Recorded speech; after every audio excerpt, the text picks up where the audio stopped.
This was a 120-page report as the result of 3 years of investigation by the Inspector General of the Department of Justice. And it doesn't really add much to the picture of the basic facts here, but it really does present a portrayal of a cascade of negligence and misconduct by employees of the Federal Bureau of Prisons that this report says allowed the conditions to where Jeffrey Epstein was able to take his life, that accused sex offender. So what happened? What were the failures? They failed to do inmate counts. They failed to do 30-minute checks on inmates, which they're supposed to do. They failed to provide him with a new cellmate. His cellmate was transferred the day before he died. He should have never been left alone, but he was, and they didn't search his cell the day before he died.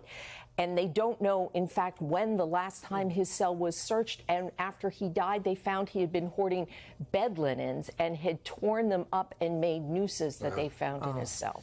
Tonight, the images now released from inside notorious sex offender Jeffrey Epstein's jail cell, where federal authorities say he hoarded blankets, bedding, and clothing and used them to create nooses, like the one he used to hang himself in August 2019. Last year, Bill Barr told Primetime he believed Epstein killed himself. I was very frustrated when I got the news. I was very pissed off. And I also sent the IG down to investigate. And I was satisfied at the end of the day that it was suicide. So how did America's most high-profile criminal, who had dirt on the most powerful people in the world, die in a Manhattan jail cell? World-renowned forensic pathologist Michael Baden said Epstein was murdered. But the Justice Department says it was a suicide, muddied up by a series of unfortunate coincidences. Ready? The day before Epstein died, guards found out the camera outside Epstein's cell was broken. They were supposed to fix it, but they never did. According to the report, the cameras didn't record any video. And the next coincidence, also the day before Epstein died, his cellmate was moved to a different cell. Epstein wasn't supposed to be alone in his cell. A prison psychologist told the guards it wasn't safe to leave him alone, but the cellmate was moved anyway. There weren't supposed to be any bed sheets in Epstein's cell, but there were a lot, and the guard responsible for checking for contraband never did. Guards were also supposed to check in on Epstein's cell every half hour, but the night he died, they left him alone for 8 straight hours. And the night before Epstein died, he told the prison he wanted to make a phone call. So they let him go into the shower with an unmonitored phone line to call his mom.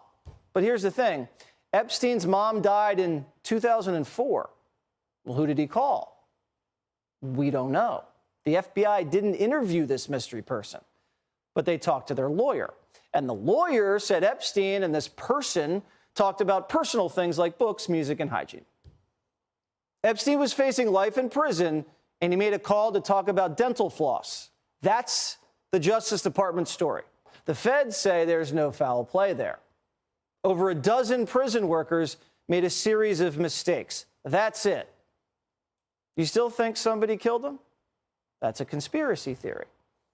The Justice Department said it's a suicide, and now the media can say it's a suicide, and you can forget about Epstein, his friends, and all of his secrets. They died with him that day. Sometimes there were other people on the island that were important people. I saw Alan Dershowitz on the island. It was more of a business meeting another time. I saw Bill Clinton sitting with Jeffrey on the living room porch area, which was Jeffrey's favorite spot. The Murdoch-owned newspaper suddenly got its hands on the private calendar of the deceased international blackmailer and pedophile Jeffrey Epstein.